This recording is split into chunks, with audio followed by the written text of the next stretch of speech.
Grayson Rodriguez is dominating down in AAA. Let's discuss on Fantasy Baseball Today in 5.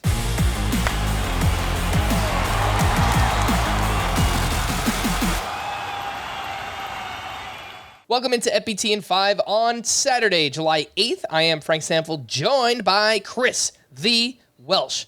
Let's talk about Grayson Rodriguez, who had his best start of the year down in AAA the other day on July 4th. He threw 6 shutout innings with 12 strikeouts to 0 walks, and over his last 6 starts since getting sent down, a 1.83 ERA, a .96 whip, 13.4 K per 9.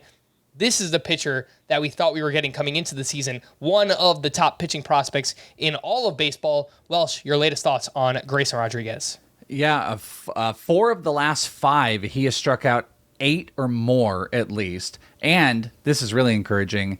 3 of the last 5, he's walked 1 or less. This is what you want out of Grayson. Let's throw one more on there.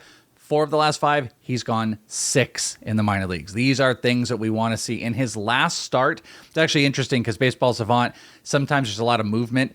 It's all screwy with they call it an unknown pitch. So I can't give you exact numbers here because what they do is they register as fastball at only 14% usage, but 51% on this unknown pitch register this. So I'm not going to focus on the pitches, but to tell you, he had 27 whiffs in this start on 92 pitches. That's crazy. That was a 56% whiff rate and a 49% CSW, which is crazy. His changeup was bonkers, 70% whiff rate. And something we've seen in the minors so far, at least over his last couple starts, is it looks like one of the fixes to get the command better is cutting the cutter. When he was up in the majors, he was throwing that around 12% of the time. Over his last 2 starts, he threw 3 and he threw 4. So 7 total cutters over that time. So it has been fastball, changeup, slider. He's getting big whiffs off the changeup, which has been good. The fastball, we're getting better command on. And clearly, he is getting back to himself. Maybe that cutter was throwing things off. It doesn't seem to be a bigger walk issue. He's going deeper into games. The strikeouts are there. Listen. Sometimes the process, as I've said a million times, it's not linear. It takes some work. It takes some movement. We saw this with Taj Bradley. Taj Bradley had to go through this, and I think the cutter was actually the same issue with Tampa Bay. Grayson Rodriguez is the prime number 1 prospect to pick up. Hitter or pitcher, if he's still sitting out there because people gave up, you should go and pick him up, roster him, store him, because things are looking good for the second half when he does get the call up at least. Grayson Rodriguez currently 55% rostered on CBS, and a question that came up on our full-length podcast, would you drop Luis Severino, who is struggling mightily, to stash someone like Grayson Rodriguez right now? I'm making that move. Luis Severino looks broken across the board, nothing. And it's not just like one pitch, by the way. It's like 3 of them drastically bad right now. So I don't know where things fix with Luis Severino. So I would much rather go with the upside of Grayson Rodriguez, who presumably has fixed some stuff, and him being with the Orioles. For those who listen to FBT in 5 and the full-length podcast, you know, we've talked a lot about Christian Encarnacion-Strand. When might we see him? Well, we got an update recently, Welsh, and written by C. Trent Rosecrans over on The Athletic. He speculated that we're not going to see Encarnacion-Strand until September. He said basically there needs to either be an injury or the roster needs to expand to get CES on the Reds roster. Do you think that's actually what's going to happen here with the Cincinnati Reds? They're just loaded with talent. It's crazy. I mean, if they're saying that's what it is, I think it's hard to disagree with, especially him.